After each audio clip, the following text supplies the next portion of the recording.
En septiembre de 2014, un pequeño grupo de cazadores exploraba una zona remota y densamente arbolada, ubicada aproximadamente a 19 millas de su ciudad natal. Mientras avanzaban con cautela a través del espeso bosque, hicieron un descubrimiento inquietante.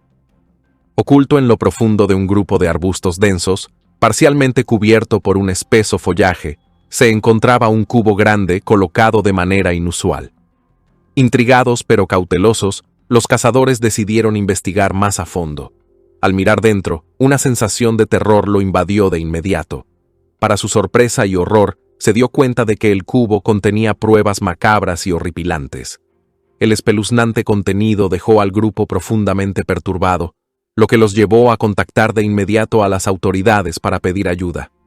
Los agentes del orden respondieron con prontitud, asegurando y preservando rápidamente la escena para una investigación exhaustiva. Los especialistas recuperaron meticulosamente las pruebas y las transportaron para un examen forense detallado. Tras un análisis exhaustivo, que incluyó comparaciones con registros dentales, los expertos forenses identificaron de manera concluyente a la víctima como Holly Bobo. Queridos espectadores, no olviden darle me gusta, dejar un comentario debajo del video y suscribirse al canal para no perderse los nuevos videos. Esto es muy importante para nosotros. En este documental, exploraremos la historia real del crimen de Holly Lynn Bobo, quien nació el 12 de octubre de 1990 en un pintoresco y tranquilo pueblo estadounidense llamado Darden, en el estado de Tennessee. Este encantador lugar, enclavado en el corazón del campo de Tennessee, tenía una atmósfera apacible y albergaba solo a unos pocos cientos de habitantes que valoraban su comunidad unida y su estilo de vida pausado. Rodeado de frondosos bosques, colinas pintorescas y arroyos serpenteantes, Darden se sentía como un refugio idílico, lejos del bullicio de las grandes ciudades. Holly creció en este entorno pacífico junto a sus padres y su hermano mayor, quienes compartían con ella el amor por la naturaleza y las actividades al aire libre. La familia Bobo valoraba profundamente el tiempo que pasaban juntos, emprendiendo con frecuencia aventuras familiares, ya fuera caminando por senderos sombreados, pescando en arroyos de aguas cristalinas o refrescándose en los riachuelos locales durante los calurosos días de verano. Su vínculo familiar era fuerte, construido sobre experiencias compartidas y apoyo mutuo. Más allá de su amor por la naturaleza, Holly tenía una gran pasión por la música, especialmente por el canto. Su melodiosa voz resonaba a menudo durante los servicios de la iglesia local, brindando alegría y consuelo a la congregación. Amigos y familiares admiraban su amabilidad, calidez y talento, y muchos predecían que lograría cosas maravillosas en la vida. Tras graduarse de la escuela secundaria, Holly estaba decidida a seguir una carrera significativa y con impacto en el ámbito de la salud. Su naturaleza compasiva la llevó hacia la enfermería, y se inscribió en el campus de la Universidad de Tennessee, en una ciudad cercana para cumplir sus sueños. Para 2011, con solo 20 años, Holly estaba profundamente comprometida con sus estudios, dedicándose por completo a convertirse en una enfermera capaz de marcar una diferencia en la vida de las personas. Mientras equilibraba sus responsabilidades académicas, su vida familiar y sus amistades, también mantenía una relación amorosa con su novio de la escuela secundaria. Su vínculo se había fortalecido con los años, y la joven pareja hablaba con entusiasmo de su futuro, imaginando una vida llena de felicidad y logros compartidos. Aunque era independiente, Holly decidió seguir viviendo con sus padres durante sus años universitarios, principalmente porque el campus quedaba muy cerca, a solo unos minutos en coche. Además, la casa familiar tenía un enorme valor sentimental, ya que había sido construida con gran esfuerzo por su padre. Cada habitación, cada rincón, contenía recuerdos preciados para Holly, lo que hacía innecesaria e incluso indeseable la idea de mudarse. En la madrugada del 13 de abril, Holly se despertó alrededor de las 4:30 de la mañana, preparándose con diligencia para el día que le esperaba en la universidad. Tras un desayuno tranquilo y unos minutos revisando sus apuntes, se sintió lista para sus clases. Poco después, sus padres partieron hacia sus trabajos, dejando a Holly en casa junto a su hermano, que aún dormía profundamente, Aproximadamente a las 7:30 de la mañana, Holly recibió una llamada telefónica de su novio. Él planeaba ir de cacería ese día en una extensa propiedad perteneciente a la abuela de Holly y quería asegurarse de que su familia no tuviera inconvenientes. Holly lo tranquilizó y conversaron animadamente durante unos minutos más. Con las clases acercándose, ella le comentó que pronto saldría hacia la universidad. Momentos después de que la llamada terminó, un vecino cercano salía de su casa para comenzar su día cuando un grito agudo y desgarrador rompió la calma de la mañana. Alarmado y preocupado de inmediato por la posibilidad de que algo terrible hubiera ocurrido, informó rápidamente a su madre sobre lo que había escuchado, y ella no perdió tiempo en llamar a la madre de Holly. La madre de Holly, que ya se encontraba en el trabajo, sintió de inmediato una punzada de ansiedad y trató de comunicarse con su hija por teléfono. Al no recibir respuesta, su preocupación creció, impulsándola a regresar rápidamente a casa para comprobar en persona que todo estuviera bien. Dentro de la casa de los Bobo, el hermano de Holly seguía sin saber lo que ocurría hasta que el perro de la familia comenzó a ladrar de forma incontrolable desde el patio trasero. Despertado por el ruido inusual, miró por la ventana, sin saber qué esperar. Desde su punto de vista, vio a Holly de pie en el garaje, acompañada por un hombre desconocido vestido completamente con ropa de camuflaje. Al principio, creyó que se trataba del novio de Holly, ya que sabía de sus planes de cazar ese día y recordaba que solía vestir ropa similar. Aunque el hermano de Holly no podía escuchar claramente la conversación debido a la distancia, percibió algo extraño en la expresión tensa y preocupada de su hermana. Inquieto pero aún dudando, decidió llamar a su madre para confirmar si Holly había cambiado sus planes o si había invitado a su novio inesperadamente. Sin embargo, su madre, presa del pánico, lo interrumpió rápidamente y le gritó con urgencia que aquel hombre definitivamente no era el novio de Holly.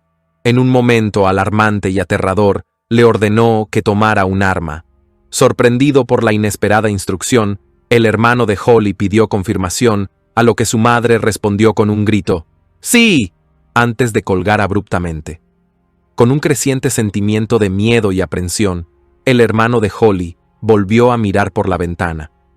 Su corazón se hundió al ver a su hermana caminando hacia el denso bosque que bordeaba la propiedad, mientras el hombre misterioso la sujetaba firmemente de la mano. Una escalofriante comprensión lo golpeó al notar que el hombre era considerablemente más alto y corpulento que el novio de Holly.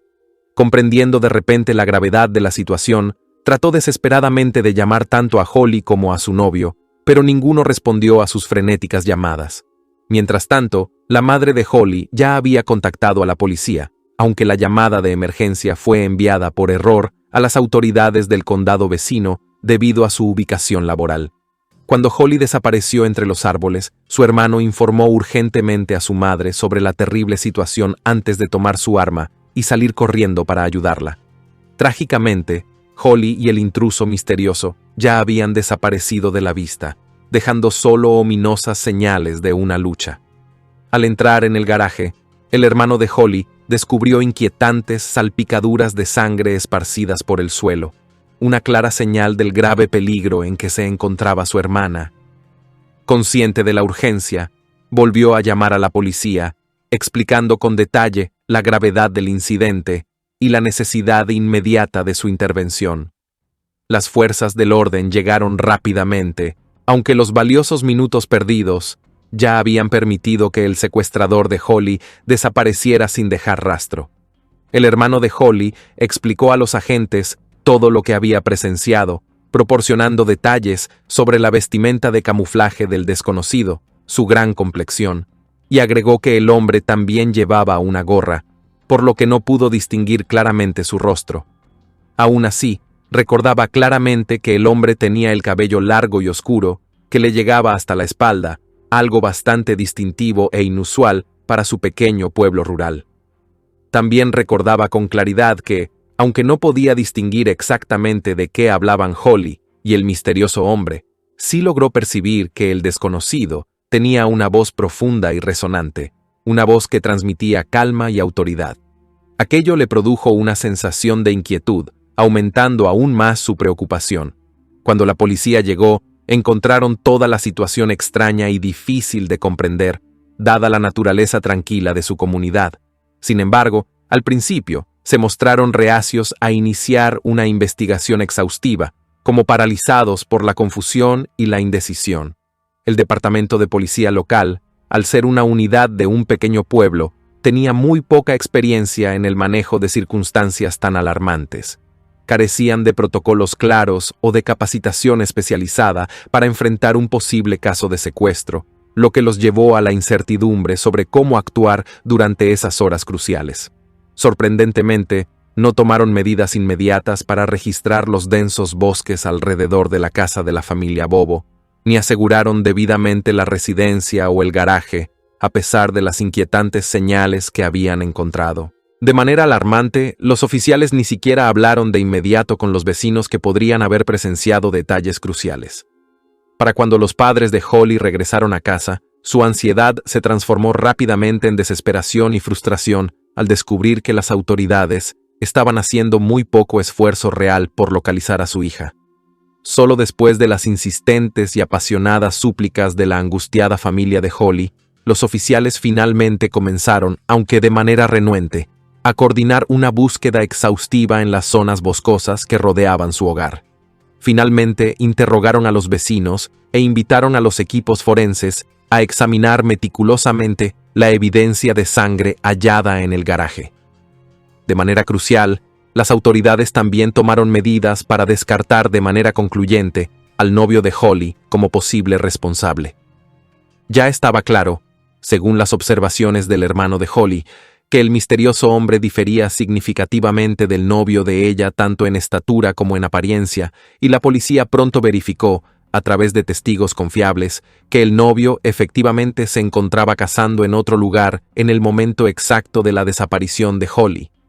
A pesar de la respuesta tardía, la minuciosa búsqueda en el bosque circundante, lamentablemente, no arrojó pistas ni evidencia física inmediata sobre el paradero de Holly. Con la esperanza de avanzar, los investigadores solicitaron con urgencia los datos de GPS del teléfono celular de Holly a su proveedor. Los datos revelaron una secuencia inquietante y desconcertante de movimientos. El teléfono de Holly se desplazó hacia el norte durante aproximadamente 30 minutos antes de girar repentinamente y dirigirse de nuevo hacia la propiedad familiar. Finalmente, la última señal conocida se originó en una zona boscosa densa, a poca distancia de su casa. Cuando las autoridades acudieron rápidamente a investigar esa área específica, localizaron el teléfono de Holly, abandonado y manipulado deliberadamente.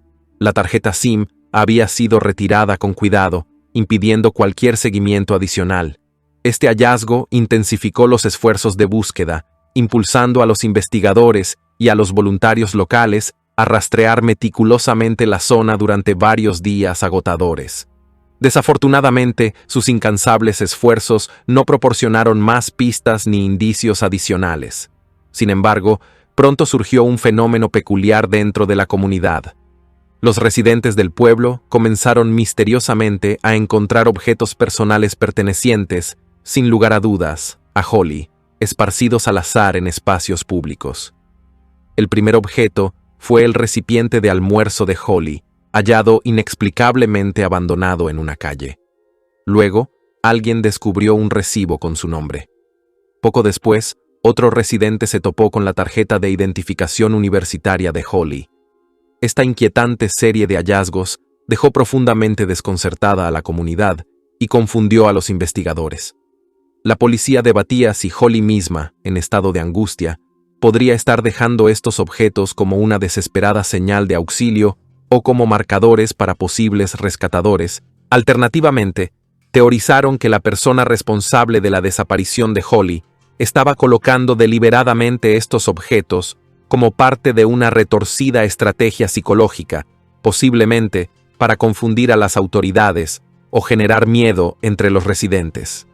Sin avances significativos en la localización de Holly, los investigadores policiales finalmente dirigieron su atención hacia individuos conocidos con antecedentes criminales que vivían en las cercanías.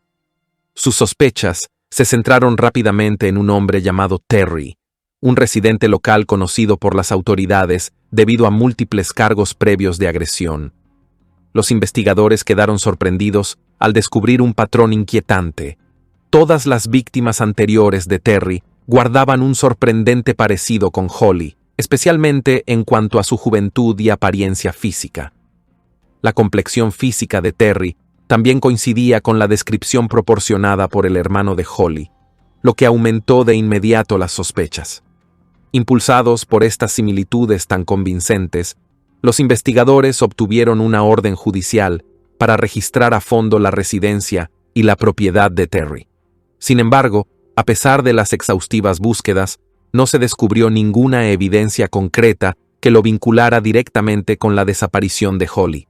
Sin darse por vencidas, las autoridades implementaron posteriormente una operación de intervención telefónica en el teléfono de Terry, monitoreando de cerca sus llamadas e interacciones durante varias semanas, con la esperanza de obtener algún desliz o confesión reveladora.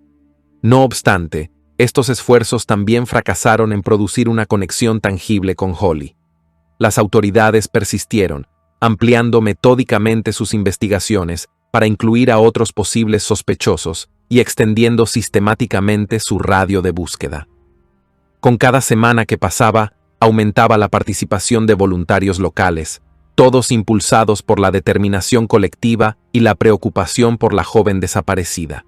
Desafortunadamente, incluso con una participación comunitaria sin precedentes, todas las operaciones de búsqueda terminaron frustrantemente sin resultados. Pasaron los meses con un progreso mínimo, lo que finalmente llevó a la policía a suspender las operaciones de búsqueda terrestre. Centraron sus principales esfuerzos de investigación únicamente en interrogar a sospechosos, examinar coartadas y revisar extensos archivos del caso. Sin embargo, a pesar de los esfuerzos continuos, estas estrategias no ofrecieron nueva claridad ni avances en el desgarrador caso de Holly.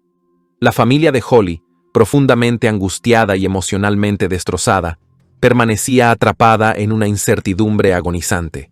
Sentían una inmensa angustia al no saber dónde podía estar Holly, cuál era su estado, o incluso si seguía con vida.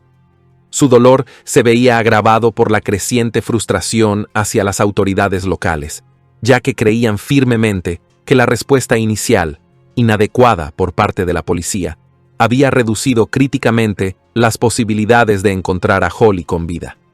Las constantes exigencias de la familia para que se aumentara el rigor de la investigación, lamentablemente, no lograron generar avances significativos. Durante casi 3 largos y dolorosos años, la trágica desaparición de Holly permaneció sin resolver, dejando a su comunidad atormentada por preguntas sin respuesta y una incertidumbre desgarradora. Pero en marzo de 2014, ocurrió un acontecimiento inesperado y decisivo. Las autoridades locales arrestaron a un hombre llamado Dylan, bien conocido por la policía debido a delitos anteriores relacionados con sustancias ilegales y posesión de armas prohibidas. Mientras era interrogado por cargos no relacionados, Dylan, de manera repentina y sorprendente, confesó que poseía información crucial, afirmando enfáticamente que había visto a Holly después de que ella fuera secuestrada. Según el impactante relato de Dylan, el mismo día de la desaparición de Holly, él había viajado a la casa de su hermano Zach para recoger su automóvil. Cuando Dylan llegó a la residencia de su hermano para recuperar el vehículo, de inmediato sintió que algo andaba terriblemente mal. Al entrar en la casa, se encontró con una escena que lo perseguiría para siempre. De pie en la sala, vio varios rostros familiares, su hermano Zach, otro conocido, y para su absoluto horror, Holly. Holly estaba sentada rígidamente en una vieja silla de madera, con una postura tensa y los ojos muy abiertos, reflejando un miedo inconfundible. Dylan posteriormente describió vívidamente a los investigadores la expresión aterrada de ella, recordando la angustia palpable que percibió en el ambiente. Mientras Dylan asimilaba la impactante escena, su hermano Zach, según relató, rompió el tenso silencio, revelándole con una frialdad escalofriante que había secuestrado a Holly esa misma mañana. Dylan aseguró que Zach además admitió haber agredido a Holly de maneras indescriptibles y, perturbadoramente, confesó haber grabado la agresión en video. Horrorizado y desorientado por la repentina revelación, Dylan insistió en que no participó en esos actos atroces. Afirmó ante las autoridades que, aunque había visto a Holly viva después de su secuestro, él no tuvo absolutamente ningún papel en su posterior asesinato.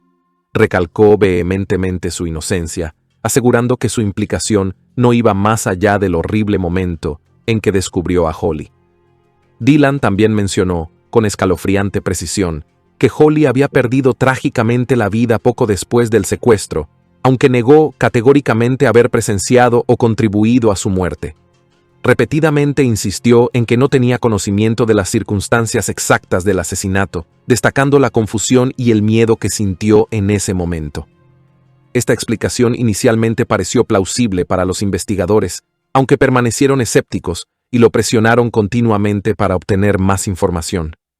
La investigación policial tomó otro giro inesperado poco después. Los detectives convocaron de inmediato a Zack para interrogarlo, pero él negó firmemente la versión de Dylan, manteniendo una actitud desafiante durante todo el interrogatorio. Surgió un giro aún más extraño cuando Jason, amigo en común de ambos, fue interrogado por las autoridades. Jason relató haber ido a la casa de Zack el día de la desaparición de Holly, declarando que su única intención era comprar sustancias ilícitas a Zack, y que no tenía conocimiento previo ni participación alguna en el atroz crimen. En medio de este confuso entramado de testimonios contradictorios, apareció inesperadamente un nuevo testigo. Una mujer se acercó a las autoridades con un relato perturbador propio. Explicó que había tenido una relación con un hombre llamado Jeffrey, quien en una ocasión le mostró un video inquietante que mostraba una violenta agresión a una joven. Jeffrey le había revelado, de manera escalofriante, que la víctima en esa grabación era Holly Bobo, y que el hombre que cometía ese acto atroz era supuestamente Zack. La revelación de Jeffrey le pareció genuina a la mujer, ya que él había mencionado específicamente el nombre de Holly y descrito detalles perturbadores del crimen, incluyendo referencias explícitas a la participación de Zack. Al reconocer que esto podía constituir una evidencia crucial, los detectives actuaron con rapidez basándose en su testimonio. Arrestaron a Jeffrey y a otro individuo estrechamente vinculado a él para ser interrogados. Ambos negaron vehementemente cualquier implicación en la desaparición de Holly y afirmaron no tener conocimiento del video. La policía, sin embargo, confrontó rápidamente a Jeffrey con una grabación de una conversación entre él y la mujer, en la que él reconocía explícitamente la existencia del video y su horrendo contenido. Al ser confrontado con esta evidencia innegable, Jeffrey comenzó a cambiar su explicación, sugiriendo que había habido un malentendido debido a la confusión derivada de circunstancias personales. Indicó que su exesposa también se llamaba Holly por coincidencia, alegando que esto podría haber causado confusión durante su conversación. Mientras se llevaban a cabo estos intentos por confirmar la implicación de Jeffrey, los detectives continuaron explorando vías alternativas para vincular de manera concluyente a sus principales sospechosos. Perseguían diligentemente pistas, con la esperanza de encontrar evidencia tangible o testimonios convincentes contra Zack y las personas relacionadas con él. Al hacerlo, descubrieron otra pista significativa: un residente local llamado Shane, quien había tenido contacto sospechosamente frecuente con Zack el día de la desaparición de Holly. Sospechando que Shane podría haber asistido a Zack, quizás incluso en las sombrías consecuencias del crimen, las autoridades lo interrogaron de inmediato. Durante el interrogatorio, Shane se mostró cada vez más ansioso bajo un intenso cuestionamiento. Los investigadores especularon abiertamente que Shane podría haber ayudado a Zack a deshacerse del cuerpo de Holly, lo que lo convertía en una figura crucial para resolver el caso. Los detectives buscaron aprovechar el aparente miedo e incomodidad de Shane, presionándolo sin descanso para obtener respuestas veraces. Aunque Shane inicialmente se resistió, gradualmente proporcionó información valiosa. Sin embargo, no llegó a ofrecer una confesión completa ni una confirmación definitiva de su implicación, dejando a los detectives frustrados, pero con esperanza. Justo cuando la investigación parecía estancarse nuevamente, un desarrollo inesperado reavivó la esperanza. En septiembre de 2014, un grupo de cazadores que atravesaba una remota zona boscosa, aproximadamente a 19 millas de la casa de la familia de Holly, se topó con un descubrimiento impactante. Oculto en lo profundo de la espesa maleza, encontraron un cubo grande, colocado de manera extraña, parcialmente cubierto por un follaje denso. Curioso e inquieto, uno de los cazadores se acercó cautelosamente al objeto. Al inspeccionarlo más de cerca, se dio cuenta con horror de que el cubo contenía evidencia terrible, lo que de inmediato los llevó a contactar a las autoridades. La policía respondió rápidamente, asegurando la escena y recogiendo los restos para análisis forense. A través de un examen meticuloso, los registros dentales identificaron de manera concluyente a la víctima como Holly Bobo. Trágicamente, los restos habían permanecido en el bosque durante aproximadamente 3 años, lo que limitaba severamente la capacidad de los investigadores para recopilar evidencia forense detallada. A pesar de estos obstáculos, los especialistas forenses lograron descubrir un detalle escalofriante. El hallazgo de los restos de Holly galvanizó a toda la comunidad, reavivando un poderoso deseo colectivo de justicia y cierre. Los detectives, reconociendo la gravedad y complejidad de la situación, revisaron sus extensas notas e interrogatorios. Poco después, Jason emergió inesperadamente como un testigo clave dispuesto a cooperar.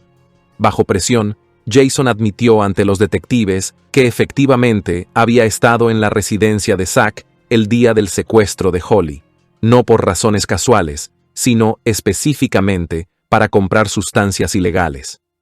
Su relato proporcionó otra pieza crucial del rompecabezas en la sombría narrativa que los investigadores habían ensamblado cuidadosamente. Según el vívido y perturbador testimonio de Jason, Zack confesó abiertamente haber secuestrado a Holly, con la participación activa de su hermano Dylan y de su amigo en común, Shane, en el crimen.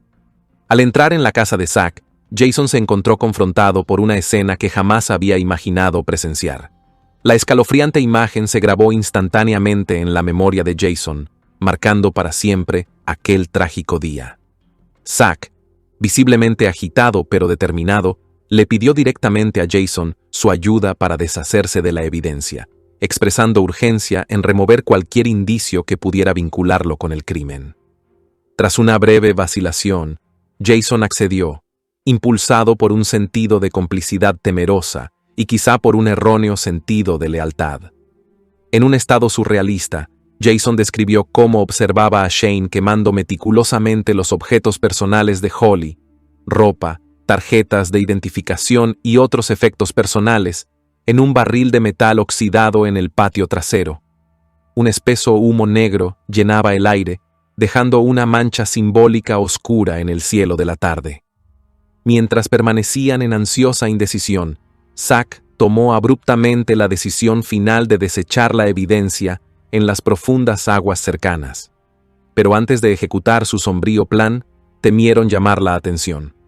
En ese momento crítico, Zack cambió de idea, decidiendo en su lugar ocultar la evidencia en otro lugar, más discreto. Jason más tarde recordó el repentino y agitado comportamiento de Zack mientras lidiaba con este dilema. Con la tensión palpable en cada acción, Zack ordenó apresuradamente a Jason regresar al vehículo, y se alejaron del río sin llevar a cabo su plan inicial. Varios días después, Zack reveló de manera críptica a Jason que había escondido finalmente la evidencia en lo profundo de un área apartada de bosque denso. Sin embargo, cuando Jason transmitió esta información a los investigadores, quedó claro que Zack había mentido o proporcionado deliberadamente una ubicación falsa para despistar a las autoridades. Los restos de Holly fueron descubiertos más tarde en un área boscosa completamente distinta, lo que sugiere un intento de engaño por parte de Zack.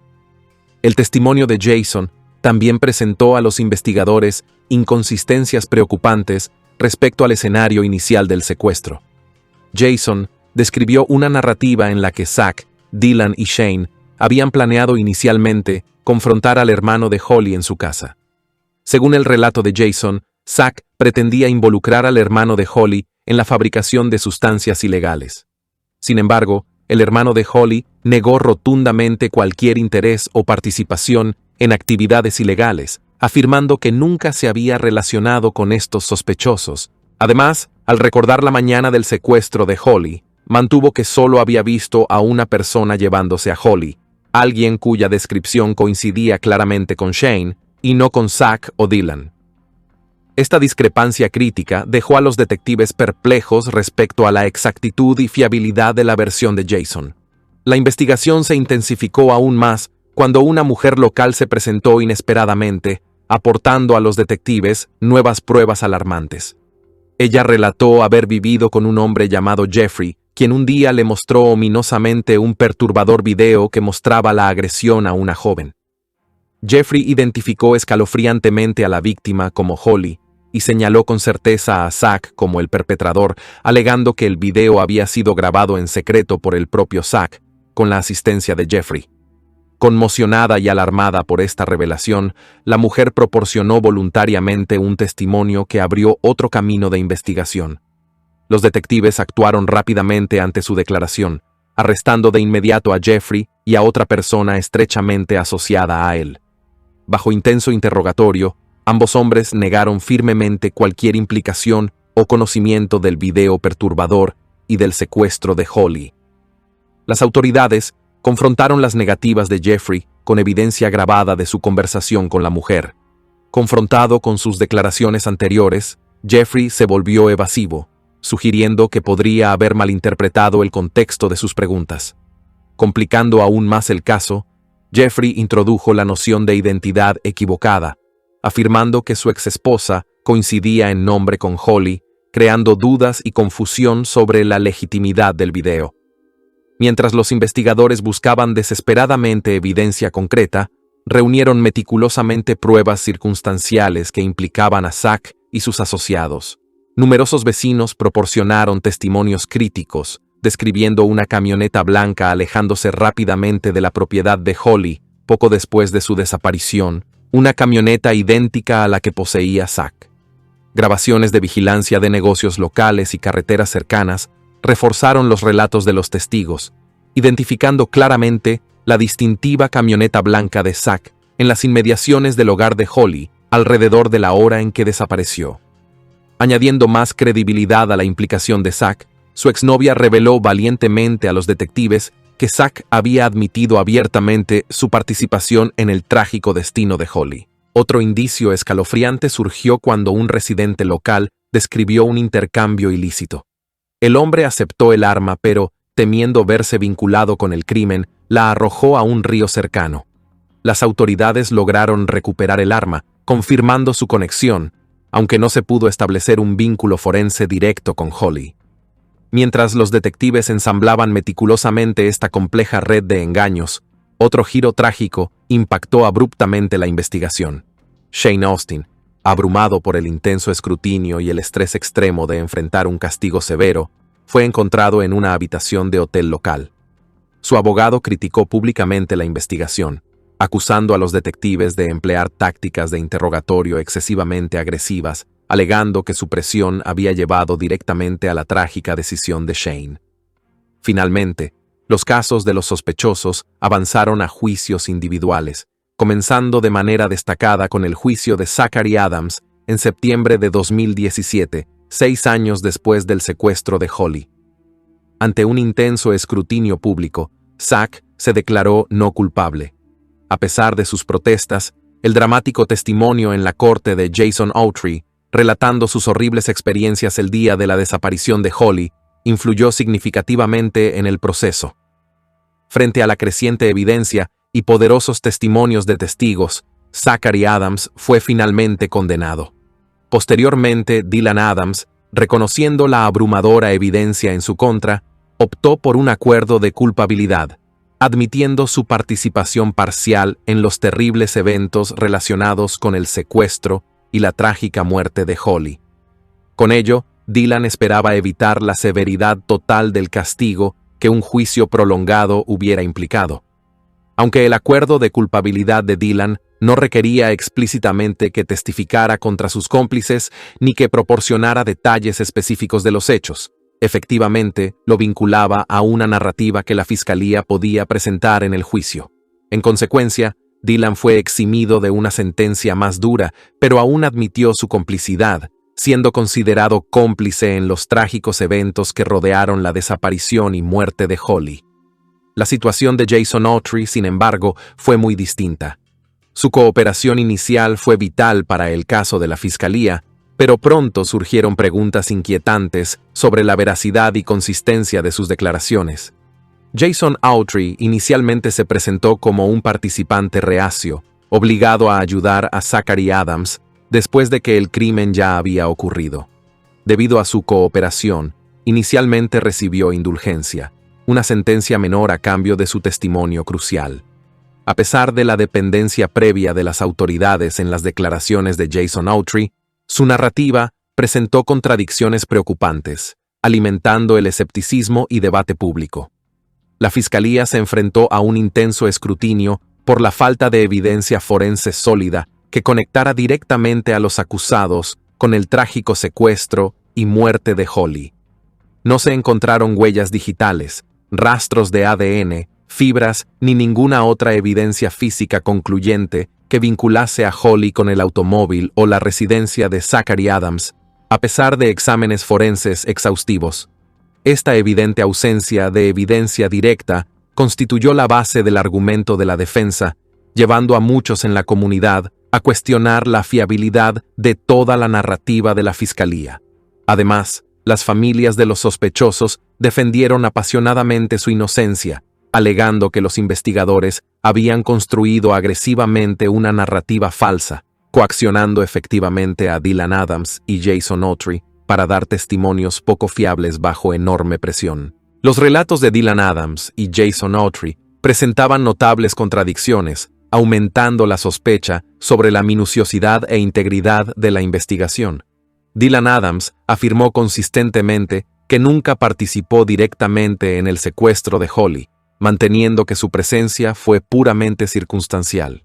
Por el contrario, Jason implicó significativamente a Dylan, alegando participación activa, una contradicción que debilitó gravemente la credibilidad de sus testimonios.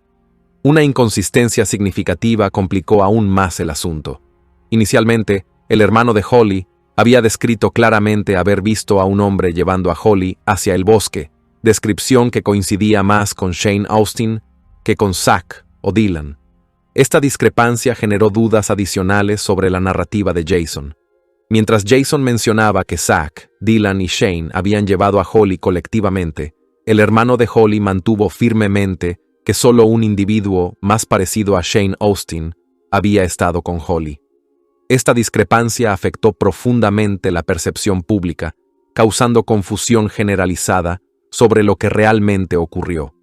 Finalmente, los juicios se llevaron a cabo bajo una tremenda presión pública y un intenso escrutinio mediático.